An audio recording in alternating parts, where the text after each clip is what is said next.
Sino pwede mo manufacture sa Pilipinas? Minsan binigyan pa nga ako ng death certificate ng kusado. Pagkatapos minahuli ko, huling-huli, buhay na buhay. Ganon ang ating korte dito. Huwag na kong padara ng kalukuhan ninyo dahil alam na alam ko yon. Kayo, nag-practice kayo, 1 taon, 2 taon. Ako, RTC judge.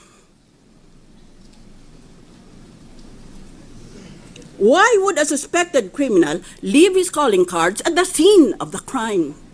Kung noon pa, gusto pala niyang itago ang kayamanan niya, bakit niya ilagay sa pangalan niya? Marami dito sa Pilipinas naglalagay sa ibang papangalan ng ibang tao. Hindi kaya alam ng abogado yon? May master's pa sa Harvard, may doctorate pa sa UST. Ganun kaya siya katanga?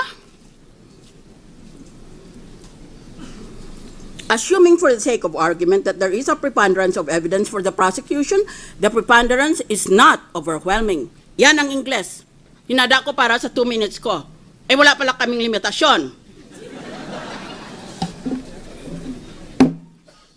Ngayon Tagalog naman, at hingi na ako ng paumanhin, abansi pa lang, dahil kulang na kulang Tagalog ko.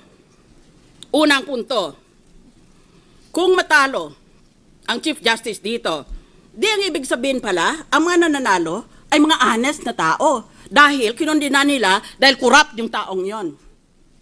Di, palagay din natin na itong mga representante, dahil lahat tayo, we represent the people, isn't that so? That's why we are elected officers. We're supposed to represent our constituencies. Kung hatulan nating may sala yan, di, ibig lang dahil crooked siya, di ibig lang sabihin tayo, honest tayo. Ngayon, kung lahat pala tayo honest, o marami pala tayo sa atin ay honest, why is the Philippines often, or if not all the time, why is the Philippines always ranked as one of the most corrupt countries in the whole world? Yan, sagutin niyo ako niyan. Nagpapakalinis kayo? Aba kung malinis pala ang mga opisyalis natin at malinis pala sa buong bansa, bakit palagi tayong nililista ng Transparency International as one of the most corrupt countries in the world? Magtitinginan tayo? Sino kaya dito? Yan ang unang punto ko. Pangalawa, tumigil na kayo ng kapapangkapan nyo, mga artista. Merong mga politiko na alam natin kung anong loopholes nila sa SALN. Deposito ang sinasabi ng batas pagkatapusan ng Disyembre, katapusan ng taon.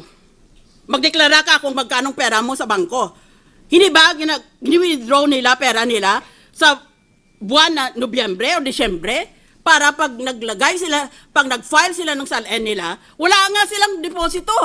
O kaya meron lang sila ng couple of thousands. Kasi withdraw nila Pag Enero, i-deposit nila uli. Taong bayan, kayo ang magtestigo. Yan. Ba't hindi natin habulin yung ganon? Pangalawa, palusot. O pangalawa, na ginagawa nila na loophole sa SALN. Lahat ng pag-ari nila, real estate, bank accounts, iba pang pag-ari, nalagay sa ibang pangalan. Yan is very, very widespread. O di wala nga naman silang pag-ari. Dahil lahat, linagay na nila sa ibang pangalan. Kung bawal ang asawa at ang mga anak, dahil sa batas ay inspeksyonin pati yan, yung mga malapit sa kanila, di doon sa mga malalayo ng mga kamag-anak. O kaya maski hindi kamag-anak, sa kaibigan na pinagkakatiwalaan nila. What a hypocritical accusation.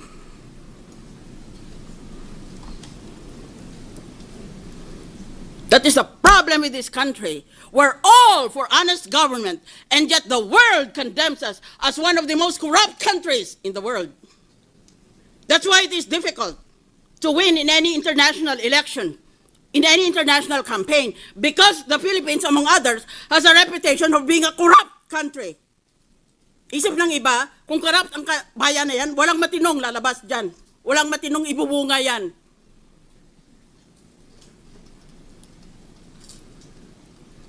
Ba't bawat isa ba sa inyo, walang sala tungkol sa SALN?